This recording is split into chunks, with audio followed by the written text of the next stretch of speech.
We have our autistic adult panel. We've got two very special guests. These are the experts, the ones to ask all of those questions to. Firstly, Mel Spencer, who is a fierce autistic advocate.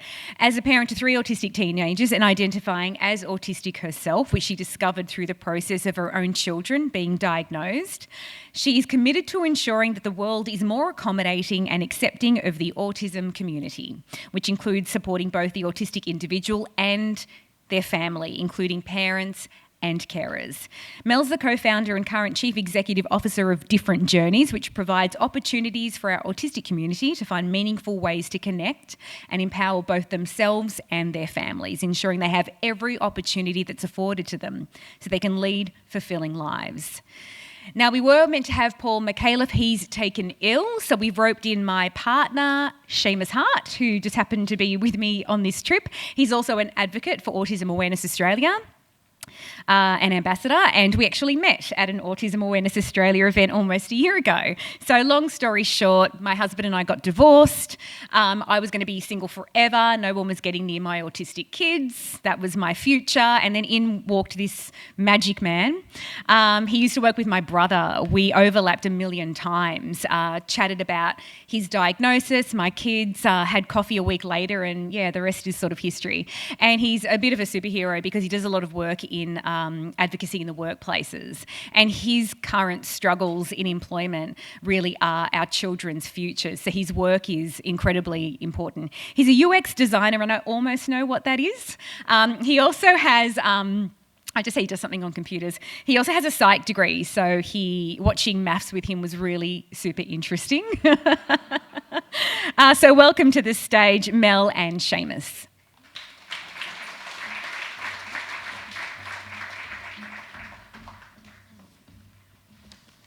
Ooh, these chairs are comfy. Okay, thanks so much, guys. So starting with you, Mel, tell us what led to, it should just automatically be on, don't say testing 1, 2. Yep. Tell us a little bit about what led to your autism diagnosis. Well, that's an easy question now, but at the time it wasn't. So my 3 children were all diagnosed, and I was sitting there with the psychologist, and I always thought my husband was the one that was autistic. And the psychologist says to me, "You do know, Mel, it's you." And I said, "What?" And he goes, "You're the autistic person." And then we started having this unravelling and discussions, and I went, "Oh my God, I'm so autistic," right? And my children actually now say that I'm more autistic than they are because they've had therapy that I didn't receive. How old were you when you received your diagnosis? I was in my 40s. And tell me a little bit about reflecting back on your life with that information. What was that even like, if you had a chance to do that properly? Yes, and last year I was actually diagnosed with ADHD, and the psychologist says, "Oh, has anyone ever assessed you?" I said, "Oh, I'm so not ADHD. Don't you worry." And she said, "Oh, do you mind if we explore it a little bit?" And I went, "Yeah, no worries." Oh my God, that was so life-changing for me. I am so ADHD and autistic and didn't actually realise. And for me now, when I look back on my life, I beat myself up for such a long time, but there was a reason and there was an understanding of why. So I actually now have a full excuse about why my cutlery drawer is always messy. Instead of, people used to come into my house and actually clean up my cutlery drawer, which used to make me feel really bad that I couldn't do it. But now I've got a reason. I love that. It's interesting when you have your own diagnosis and then you look at your kids and their supports and therapies. Do you wonder how different their futures will be compared to your own navigation of your adult life? Yeah, when the kids were diagnosed, or my son was diagnosed, the statistics are pretty awful for autism. And, I was pretty much given a piece of paper and said, "On your way." And I went, I don't want these opportunities to be, or these statistics to define the opportunities for my children. So I set about on my own crusade, not realising that I was autistic and autism is my special interest, and finding other ways to find out what I can do. I became I don't want my grandchildren or my own children to have to go through the journey that I've had to go through. In terms of the diagnostic process, what was that like for you as an adult compared to your children? Did you find that it was a reasonable process for you guys, or did you have some trouble with that process as well, as we've had mentioned tonight? No, because I didn't have to go through all of the steps that the paediatrics do, with the speech. So it wasn't a multidisciplinary team. So for me, it was pretty self-explanatory. The tricky bit was I knew how to answer the questions because, but yeah. And your children, do they share autistic traits, or Oh are they? God, they're all different. I remember once someone saying to me, "You've got 3 autistic children. That's the equivalent of someone else who has 10." And I went, "Oh my God, no wonder I'm so exhausted." But no, they're very different, and what works for one definitely doesn't work for the other two. And so I'm constantly having to come up with new and different ways to navigate uncharted territory with them. And I'm lucky that they all have very good support teams around them, which in turn support me. How old are they? So Lana turns 22 this month, Flynn turns 20 tomorrow, and Hope is 17. Are they able to support each other? Well, the 2 girls unfortunately don't like each other, and it's not just normal sibling rivalry. But my son, yes, they were both young carers because he was diagnosed first, and they will do anything to help him. But he's funny and wishy and that kind of stuff as well. But yeah, so no. And that's been that's, as a parent, I've had to get over that because it's not about me. It's actually about them and meeting their needs where they're at. For sure. And also in terms of male autism and female autism, what have you been able to sort of observe and from your own experience? Oh, totally different. So I've got my mask on now. I've come in here with my role, and I'm prepared. I'm prepared for questions. But if I was sitting in the seat, I wouldn't necessarily be. I was running a carers cuppa the other week and I wasn't prepared for some questioning. So I left, and just left my staff with it because I wasn't prepared for that. So I think that there's, structure and routine and planning is really important. And I think, for some, my son now seems to be quite flexible. The girls are more rigid. So it is it's very different.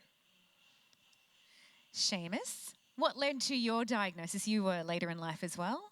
Yes, so I've actually got 2 diagnoses. So the first one I got was in 2007. So I was 27 years old and I was having quite a few problems around anxiety and I guess general problems around work and staying in a role. And the therapist who I went to suggested that I was probably Asperger's. So it was really difficult to actually reconcile at the time because, everyone has an idea of what autism looks like or an Aspie looks like. And I didn't have a very supportive partner, which was It a wasn't huge... me. No, it Before me. wasn't Joe. And so it took a long time to actually get the support that I needed. So I knew that I was an Aspie. A lot of the things made sense of growing up, but it wasn't until I went through these cycles of burnout. So a really common thing with people on the spectrum, especially in workplaces, is you go through these burnout periods. And this is because you're masking or you're trying to fit into a neurotypical standard, which is really difficult to keep up. It wasn't until about 10 years later when I was having problems at work that I had to get re-diagnosed. So one of the biggest things, and it kind of led me down the path of advocacy, was understanding that a lot of people don't really get what autism is. So my boss at the time basically said to me, well, under the DSM-4 you were diagnosed with Asperger's. Under the DSM-5 it doesn't exist. It's now ASD 1, 2 or 3. So you've got a condition that doesn't exist. So there's no need to accommodate you. Which led to me getting another diagnosis. So that was basically ASD 1, where I could go into work and I could actually get some accommodations. But the interesting thing is when I did go back, the line in the sand then shifted and they said, well, you're not really a psychologist, so you can't really talk about it. So the next morning I actually enrolled in doing a psychology degree. So I'm currently finishing off that at the moment. So it was just basically, okay, so if I can talk about it, what do I need? And it happened to be a psych degree. Did you have to pay for your re-diagnosis? Was it a private one? Yes, it was a private one, so it was something that I needed to fit into work, and I think at the time it was about $3,500. So it's really price prohibitive, and it's one of the reasons why self-diagnosis, especially with people later in life, is really important. I mean, there's some amazing tools out there online that can basically help you make sense of it. You also told me, and I did not know this, that if private health insurers find out that you have an autism diagnosis, you're actually probably not covered because it's a pre-existing condition, right? Yes, so a lot of them with life and health, they have the idea of pre-existing conditions, and a lot of the times you get loading on your health cover. So going in as an autistic person, you get loading on your health, which is another thing that I've heard a few people speak to it as the autism tax, where it's not actually that you've got barriers there, but there's actually an extra step of, I guess, what you call expenses around being autistic, fitting into a workplace environment that a neurotypical does not incur. So these are anything from, keeping your fitness up, doing supplements so you can reduce burnout to give yourself a little bit more, I guess, resilience that a lot of people just don't understand to actually maintain that, I guess, mask of being normal, if you will. You spoke a little bit about these diagnoses and informing workplaces. How were family and friends with your diagnosis? Oh, that's a really difficult one. You really do find out who the close friends and support are. I was very lucky that I kind of, through the work, I got into kind of contact with Autism Awareness Australia with a kind of a project that they were doing at the time. So it was kind of like, for me, very fortunate, as that I wasn't really supported by my ex-wife. So a lot of people don't really understand what autism is and what the experience is, but they also don't know the needs of the person. I've heard everything from autistic people don't have emotions to they don't have empathy, where it's actually quite the opposite. We feel very, very deep. And it's just finding the support, and you do find support in a lot of places, and even advocating at work, I get a lot of people coming to me where their child has just been diagnosed, and they're like, well, what do I do? Where do I go? And it's like, well, I know a couple of resources where you can go. But it just, for me, it reinforced how lack of, I guess, the right information out there is. There's a lot of information online. A lot of it's great, a lot of it's bad, but it's going to I guess, the credible sources, which is really challenging for some people. I might ask this question of both of you. I don't even know how to answer it myself some days. What is autism? How do you explain it to people? Autism is definitely not a superpower, because I hate it when people say that. Because if you in your own mind you don't have one and someone's asking, that's already a deficit-based conversation. Autism is the wiring in your brain is actually a little bit different. And if you see, I think Temple Grandin, has showed pictures of her brain. And so our wiring is different, which means we think differently, which means we communicate differently, and which sometimes we need a bit more help and support, or scaffolding is what I call, to actually allow us. And society tries to make us fit into them. Sometimes it's about rejigging it so that we can meet those same needs with a different view. Seamus? Okay. Yeah. I mean, that was it was a really good answer, and it's like I don't know how much I could actually add to it, except that a lot of people don't understand that there's a cultural difference with autism, the way that we function, and also there's a sensory aspect which a lot of people neglect. So a really good example of this is through one of my diagnoses, and this is what took me down the academic path. So. Where I did very, very poorly at school. I could barely read. Now, before my diagnosis, I thought, well, I'm really stupid. And it wasn't. I can't read under fluorescent lights because I can actually see flickering, and it's very common with other people on the spectrum. Now, for the cost of changing out an LED globe from a fluorescent light, that's an accessibility standard. It's also great for going green, but a lot of people just do not understand that about being on the spectrum, and it's a really small accommodation that you can make. Can we talk about clapping? Oh, yes, please. So everyone claps. Now, do you know that's like a pain and a pierce that goes through my ear for clapping? So when we're, at autistic events, it's really good if we can honour the different clapping, the deaf clapping, because that's everyone just assumes, oh yeah, we're all going to clap, and it's a great thing. It's encouraging, but if you don't know, yeah.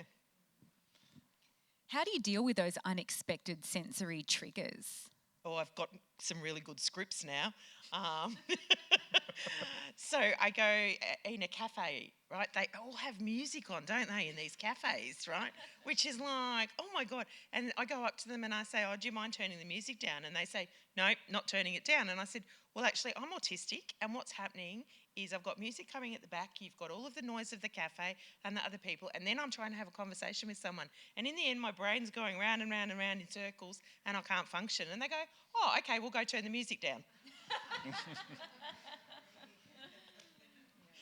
Good Lord. And even in terms of school, like when you said fluorescent lights, like I just pictured a classroom. I can imagine the sensory triggers for you when you were in school that you now realise were sensory triggers. Yes. And also clothes. Some clothes are really scratchy. And He changed his shirt I just before he changed my got here. shirt He before was we sitting came here going, he's like, my shirt's scratchy, I'm going to go get changed. Yes. So on all of those things, and like Christmas time, every single person that you haven't seen for 12 months, they want to come up and hug and kiss you, don't they? Right? And it's like, oh my God. Tell them about our conversation of when we had our first hug. Oh, yes. Because we were so aware that can be an issue. I was aware and he was aware. It's really funny. It's like, and I guess this is the difference between dating neurotypical and neurodivergent, is that there's a lot of decoding, and with us it's been from the start. It's just been very explicit, and especially like the hug about the distance and the pressure and all that sort of stuff. Can I hug you? Yes, can I hug you? Okay, so we'll hug now. Yeah, and it was very like this. Yeah, it was. Well, I didn't know like what sort of hug it was. I mean, different hugs have different.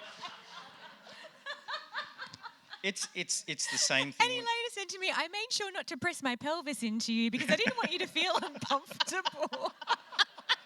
Yeah, that's very autistic. You're making sure you're doing it right. Yeah. That's how much thought he puts into everything. But it's so funny what you said, because neurotypical people never think to ask what level of comfort. It's about them and what they want to do. It reminds me of Meghan Markle saying, I'm a hugger. And she, started hugging everyone in all of her new in-laws, and they weren't comfortable. Not that they're on the spectrum. There were other reasons. But yeah, it's really just assumed that you'll love it.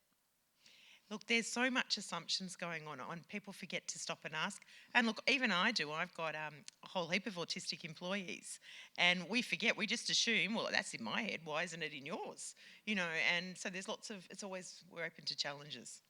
It's actually interesting you say that, because I work with a lot of tech teams. So I'm a UX consultant, so I've worked with a ton of companies. What is UX? So UX is a fancy word for designing websites and apps. So it's looking at the experience. So if you think of it like this, is you've got an app and you've got a user, and it's explaining the behaviours in between. So it's probably the perfect job for someone on the spectrum, because you're actually explaining them. It's no thinking. But I've worked with a lot of tech teams, and one of a girl who I worked with years ago, one of her biggest sensory triggers was the smell of coffee. Now, if anyone knows how a tech team works, is that you usually have a stand-up in the morning. It's usually 10-15 minute meeting. Everyone talks about what they're working, if there's any blockers. She always had meltdowns and problems after, and it was the accommodation that we did for her was we'd do coffees after the meeting. And she didn't feel left out, because she's like, well, that's great. I can go on and do my, cut the code that I need to cut for the day. I get some quiet time, and you guys can go enjoy a coffee. But it's something that you think as simple as a cup of coffee first thing in the morning is actually a really big barrier for some people to actually work within a team. It sounds like it's okay to sort of have miscommunications about accommodations and sensory triggers, but when we communicate them, don't take offence. It's not about you. Like if we open up that dialogue, everyone gets to say what they handle and their boundaries. It'd be great if that sort of spread to more people, to not take it personally, particularly within families. Totally agree. And Mel, so did you start different journeys before your diagnosis or after? What led to that? It was probably, it was after my diagnosis. But myself and another parent, her son was 15, suicidal with no friends. My daughter at that stage had plotted our murder, and it was pretty horrific at home, and I wanted her to leave the house and actually connect, and they didn't want to do therapy. So Merryn and I said, oh, well, we'll just start something because we couldn't find anything. And then we went, oh, we need to include ourselves because we're a bit lonely too. And so we didn't know what we were walking into. And essentially, different journeys started, and it's family inclusive. And we have gone on to be in lots of different locations around Victoria. And we're also now, there's lots of autistic voices, and as an autistic person, that's really powerful. But there also needs to be a voice for the parents so that they can support their person to be the best person they can be. And often as parents, we don't know where to go and what to do. So we actually are working one-to-one with peer support with carers. It's so incredible, that work. I mean, I'm sure that's what we're all looking for, is that support and understanding in those spaces. Seamus, just one last question.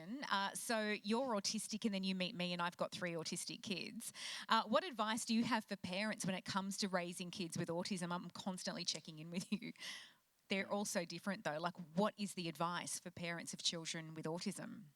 Probably the best advice, and this is just kind of a little bit of reflection, is that understanding the sensory needs.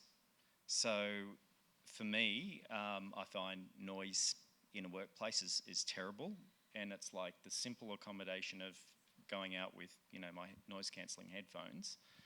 That's number one, but I think the biggest takeaway is understanding the sensory aspect, because when you think about it, is that if someone has a peanut allergy, you kind of remove that, that's the stimulus that's going to set someone off. It's exactly the same with a person on the spectrum, is that sensory trigger will trigger meltdowns or burn out their energy through the day, or as if you've heard the 3 spoons, it's how many spoons am I working on. And Mel, what about advice from you for parents of children with autism in terms of navigating that journey?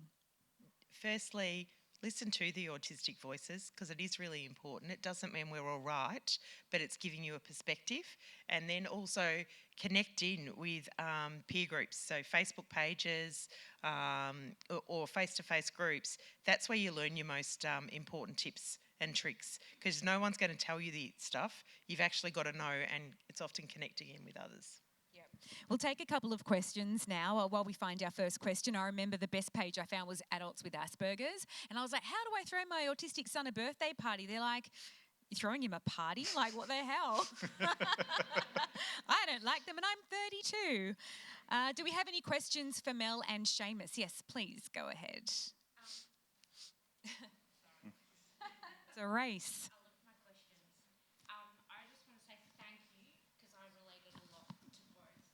Go you guys for finding each other. I only hope that one day I can, find someone that gets me. So I've got a couple of questions. Like, I want to be able to get some resources from both of you guys. But in regards to NDIS, you have NDIS funding? Do you have any for yourself? No, I don't. So what I'm wanting to know, I've got it, but you're saying all your children are very different. Obviously, it's not a one-size-fits-all. So, for example, I have got one of my, because it's all goal-orientated, so one of mine is to work on my physical and mental well-being. That's one of my goals.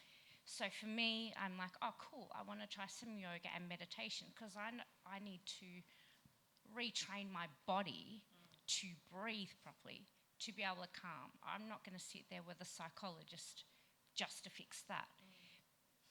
But I'm struggling to get them to approve that. You don't ask them for that because they're not going to approve that. But this is the thing, but like what you're saying with the sensory, but I can go to my local aquatic and gym and But- get that. Yep. But I can't go in there because of the smell. So do you want some advice? Absolutely. You ask for a support worker. What you and that support worker choose to do in the time that meets your needs and Yep. goals. You just happen to have yoga or PT or whatever it is that you do that you're doing in that time with your support worker that's meeting the needs of your goals. And then they add. Well, the I never cost ask of- them for any of this. I never ask them for yoga or PT or Oh my gosh. or anything like that. But my children will get it. And this is the thing, because it's not a one size fits all. And I think that sometimes because, and not all autistic people, but you're not, I think they look more at obvious disabilities as opposed to what we are. So it's not a one size fits all. And I think that the NDIS kind of, it's almost like a front. So it's like, oh, look, the special people are going out and doing fun things together. And it's, for me, it almost seems like it's for show sometimes, that Look, we look to be. I think it's all about perception. The NDIS has totally revolutionised my children's lives Oh, and given I've them had- opportunity that would never ever have been there. Absolutely agree for me and as well. I think it's about learning to navigate it. Yeah. So, and that's probably a different conversation. Yeah. Yeah. But let's definitely connect up on social media. I think we've all got some Yeah. really good suggestions for you, and let's keep this conversation going and share that information onwards. We're the one we sort of like have all the hacks in this community that we need to share with each other. Any other questions for Seamus and Mel? Yes, we have a couple. Hi guys, thanks very much for sharing your journeys. Our daughter was diagnosed last year at age 10. It's been very difficult. I think I've known since she was a baby, but I'm finding we were brushed off a lot of the time by paediatricians that said, oh, yeah, she's definitely got some behavioural quirks, but without doing any investigation, we were dismissed for a long time. We've just recently had to pull her out of school. Sorry.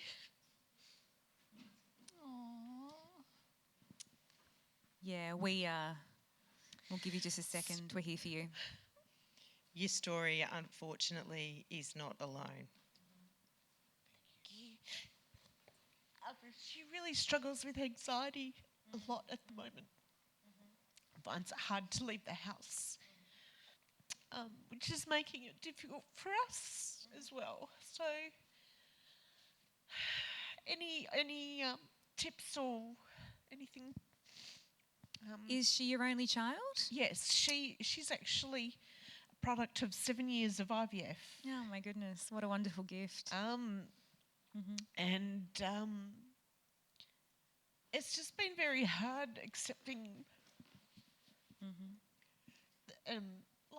One of the previous presenters said, it's going through that feeling of guilt and anger, and the thought that if something was to happen to us, there would be no one for her. Which is why we're all here. I Yeah. mean, I think we've all been in that place, that initial, it's terrifying. It's so scary to think about the future. It's why we do the work that we do. There are solutions in place that are building that we can support more. All I can say is we are all here for you. Autism Awareness Australia is here for you. Reach out to us on socials. There's lots that we can talk about depending on the diagnosis, but it's the beginning of the journey and it's probably feeling the hardest right now. It's quite a challenging place, but my children have been there. My son has been there. It's not always going to be this hard and it's not always going to be this challenging. There is a path forward for her and you're going to find it, and we're all going to help you find it. Thank you. Thanks. Can you talk to me offline and I'll put you Yep. in contact? Thank you. Go ahead. Oh, okay. Um, so, Paul, thank you very much for addressing the sensory issue side of things, which is something that a lot of us people on the spectrum can relate to. Now, I've got I'm not quite sure how to ask this question. This is my experience. So I'm on the autism spectrum, and I am quite sensitive to no noise and sound and loud music. And one of the things, as somebody who's sensitive, one of the things that frustrates me around people around me, whether they be my friends, sometimes my family or whoever they are, they don't quite understand that although how is it that I'm so sensitive to certain types of music, yet when I'm listening to my own special interest music, I can just blast it out loud and jump and daydream. How would you explain to somebody who doesn't understand? How's that possible? This has actually been a really, really common one for me. So I can think of a couple of examples, like lighting at work is a big one. It's like I can sit under the same brightness, but if it's fluorescent lights, can't do anything. And it's trying to, there's a lot of resources online that actually explain this. So if you think about it like this, you're either hyper or hyper. So we're neurotypicals, think of it like waves. They're a lot flatter. With people on the spectrum, it's more pronounced. So you might be a lot more attuned to a certain frequency. So the quickest way to get me to melt down is vacuum.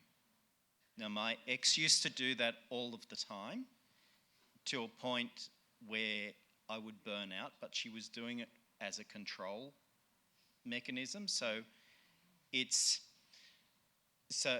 giving people context of understanding why it hurts you. So think of it like a nut allergy. So the best analogy I can think of is you can be allergic to peanuts, but you can have other nuts, but it doesn't mean that you can't have all the nuts. It's the exact same thing with sound or smell. It's like part of the reason that I'm sensitive to some smells as well. And so I kind of use aftershave to kind of block it out. It's not that I'm particularly, but it's just explaining it in such a way where although it's part of a series of stimulus, it can be just one frequency that really kind of melts you down quickly, and with me it's always the vacuum. Yeah, that's hard for neurotypical people to understand sometimes. I think as well, it also depends on your anxiety levels, because I know if my anxiety levels are really heightened and I smell everything, I think, oh, I must be really anxious, and I haven't registered. So I think that as well, it's really important to know that some days we can tolerate it because, but other days we can't. That's all we have time for right now. But like I said, reach out on socials. We're all here. This conversation continues for the rest of our lives. And we are grateful to have them. Mel, Seamus, thank you so much. Thank you.